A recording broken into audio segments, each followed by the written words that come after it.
The Big Empty is a 2003 film written and directed by Steve Anderson.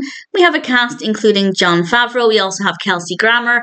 And it's because of Grammer that I became aware of this. And I read the description and thought, I have no idea what this is going to be like. Let's give it a go.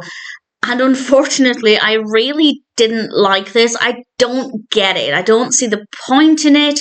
The narrative is very messy. It's all over the place. And I know there can be an audience for this kind of film. I feel like, and I am just speaking generally here, I feel like most people prefer a narrative that's stronger, more structured, that makes more sense, that's easier to read.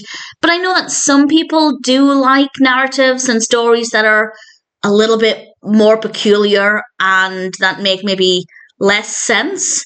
And I think there are people who like to pick apart those kinds of films and analyse them and find hidden meanings and things. And if that's the case, then you might like this. But if you like strong narratives and narratives that make a bit more sense, I don't think this will work very well.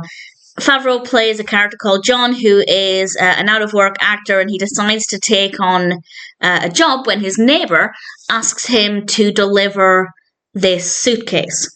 And that's basically what the film is about, the characters that he meets along the way, and the various strange happenings. And I don't want to go into too much detail about that. I don't want to give it away, just in case you do decide to watch it. And I will say the characters and the performances are quite interesting. The performances are good, the characters are interesting. Not enough for me to say that saved the film for me and I ultimately enjoyed it, because that's not the case. But there are some positives. The music is very, very good.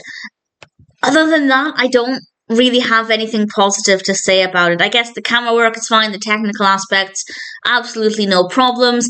It's just the concept and obviously the execution that goes along with that. I just didn't really connect with it. It's not for me. I think it might not be for a lot of people. Obviously, I can't speak for anybody else, but that's just my gut instinct. But as I said, there is an audience. There are people who like films that maybe make a little bit less sense and they like to pick them apart and analyse them, and that's absolutely fine. And if that's you, then maybe you'll enjoy it. It might appeal to you with that in mind. But for me, I didn't get the point of The Big Empty. Yes, some of the characters are interesting. Yes, the performances are good. The music's good. The technical aspects in general, no issues there. But that aside, I really don't have anything else to say. I didn't care for The Big Empty. It definitely didn't work for me.